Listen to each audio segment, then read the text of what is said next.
Étienne Klein, bonjour. Bonjour. Vous êtes physicien, auteur de nombreux ouvrages, parmi lesquels les tactiques de Chronos sur le temps. Vous êtes l'invité de la Galerne aujourd'hui pour Discours sur l'origine de l'univers, paru aux éditions Flammarion. Alors, discours, ce mot explique peut-être votre choix de dresser dans ce livre un état des lieux, des connaissances et de la recherche quant à l'origine de l'univers. En fait, ça s'appelle discours, non pas parce que je tiens moi un discours sur l'univers, mais parce que j'interroge les discours qui sont tenus sur l'univers, sur son origine.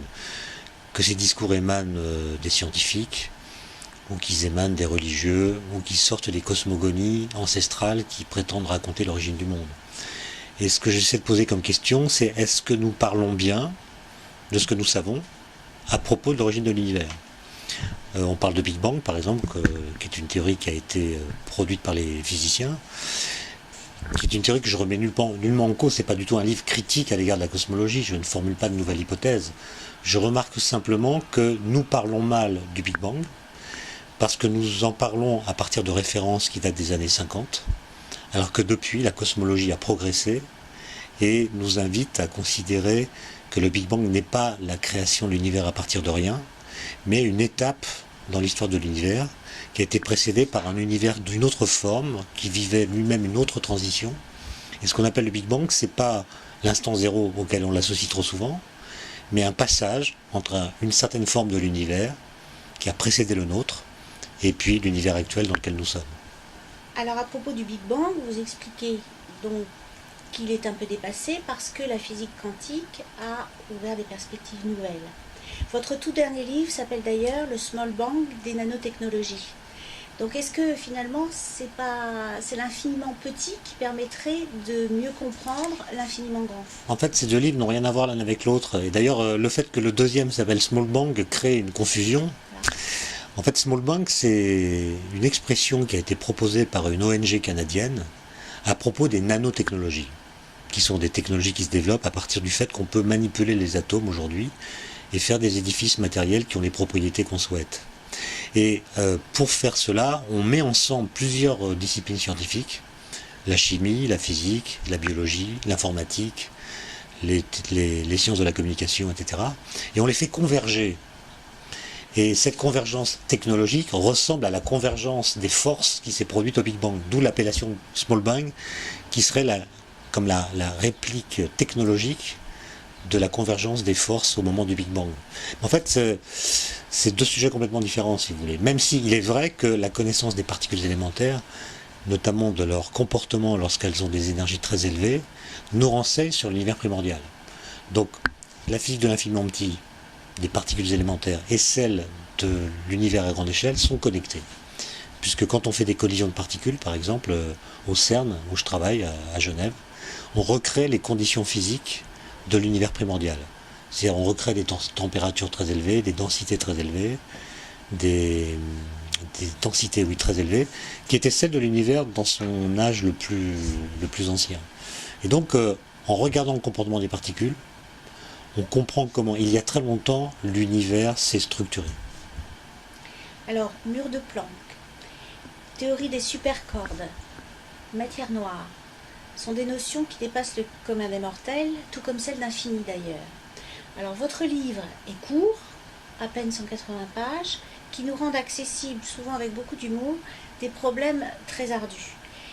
Vous êtes savant, vous êtes scientifique, c'est donc important pour vous de partager votre savoir. En fait, ce livre est court, mais le manuscrit que j'ai rendu à l'éditeur était très long, beaucoup plus long. Mais en fait, il y a eu tout un travail d'écriture pour essayer d'aller à l'essentiel et de clarifier les notions. Parce que comme vous le dites vous-même, le langage naturel de la physique, ce sont les mathématiques.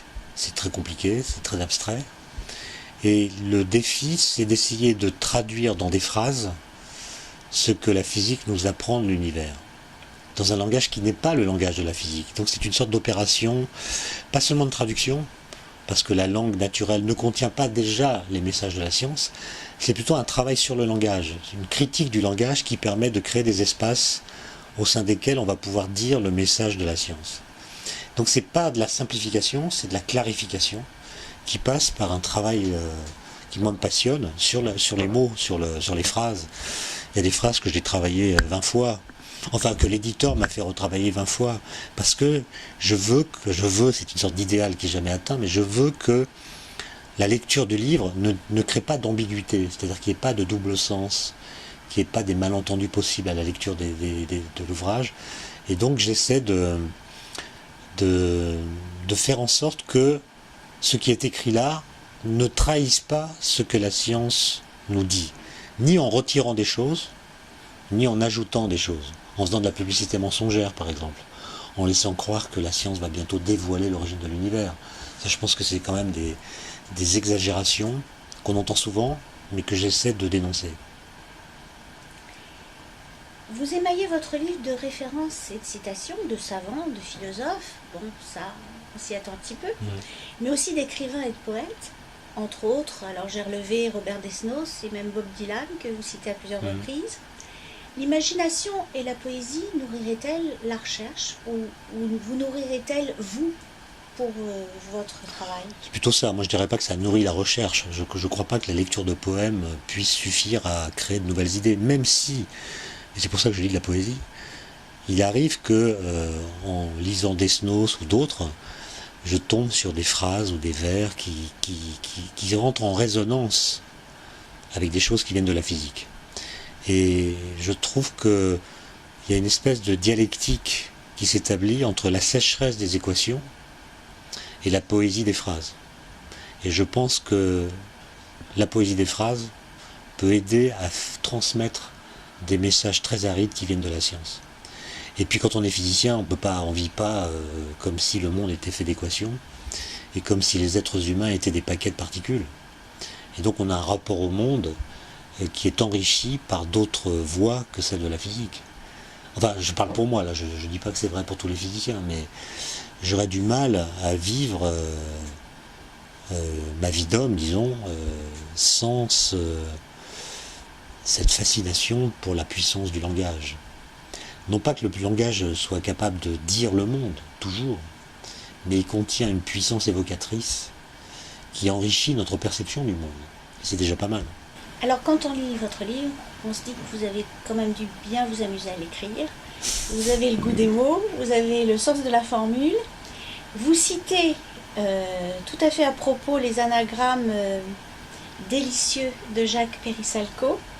Vous êtes un lecteur, vous êtes amateur de poésie, vous venez de le dire. Quels sont vos auteurs préférés? Quels sont les livres que vous avez lus dernièrement et que vous avez envie de partager avec nous? Bon, j'ai lu pas mal de livres ces derniers temps, depuis j'ai cessé d'écrire ces livres, parce que quand j'écris, je lis pas, ou peu, parce que, vous savez, quand on écrit un livre, il y a une expérience qu'il faut absolument éviter, c'est d'aller dans une librairie. On se dit, mais pourquoi j'écris un livre? Il y a tous ces livres-là que je n'ai pas lus, que je ne pourrais jamais lire. Pourquoi un livre de plus, alors que les livres qui existent déjà sont peu lus? Bon, voilà, le genre de truc qui peut être traumatisant quand on écrit. Il faut éviter les librairies quand on écrit. Mais quand on n'écrit pas, évidemment, c'est là que je passe beaucoup de temps à découvrir des auteurs. Et si je devais recommander un livre, ce serait récent, ce serait un livre de Pierre Zaoui, qui est un philosophe professeur à Paris 7, jeune, je crois, il a moins de 40 ans. Et il a publié au Seuil un livre qui s'appelle La traversée des catastrophes. Et c'est un livre magnifique, je pense que c'est un grand livre de philosophie, qui essaie de mettre en correspondance l'expérience du deuil, et même de l'accompagnement des mourants, donc le mourir, avec les concepts de la philosophie. Parce que la philosophie, elle a beaucoup parlé de la mort. Mais la mort et le mourir, c'est pas la même chose. Donc comment se comporte-t-on devant quelqu'un qui meurt, qui va mourir, un malade, une personne condamnée? Comment on parle, comment... Et je trouve que il se trouve que j'ai vécu ce genre d'expérience il y a quelques semaines. Et je pense que sans la lecture de ce livre, je me serais moins bien comporté que j'ai pu le faire à cette occasion. Un livre qui donne du courage et qui même contient des injonctions du style il faut y aller. Et quand quelqu'un est condamné, il faut quand même y aller parce qu'il a des choses à vivre bien qu'il soit condamné. Alors que souvent, on se dit ben, les condamnés c'est foutu, il n'y a plus rien à faire. En fait si, il y a beaucoup de choses à faire. Et c'est même le moment ou jamais de les faire. Donc c'est un livre magnifique qui donne beaucoup de force, y compris à ceux qui ne traversent pas ces épreuves. Mais ça leur servira un jour parce que, quoi qu'on fasse, on devra les subir un jour. Merci Étienne. Merci à vous.